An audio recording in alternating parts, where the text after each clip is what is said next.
Hello, I'm Nadia MacLeod from RP Emery Legal Kits, and we help couples secure their financial futures with our online template kits.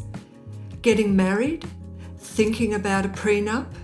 If you've been doing your research, you might have come across information saying that prenups can be unreliable or easy to break.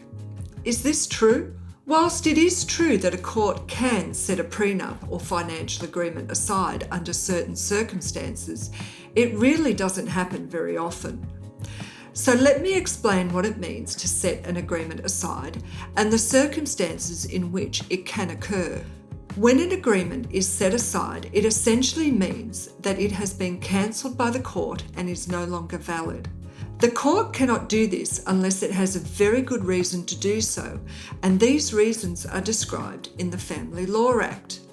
They include fraud, defeating creditors, hardship relating to children, duress, and circumstances that arise that make the carrying out of the agreement impractical. The good news is that Section 90G of the Family Law Act lays out the correct procedure to ensure your prenuptial financial agreement is binding. The bottom line is that as long as the parties to the agreement are totally honest with each other and don't withhold pertinent information, and the parties receive legal advice before signing the agreement, then you minimise the chances of a successful challenge. A good lawyer will ensure that this is done correctly, and our legal review package follows these guidelines to the letter whilst saving you a fortune in legal fees.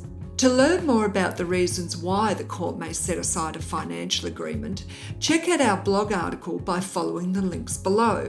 To learn more about prenuptial agreements in general, visit our website financialagreements.com.au.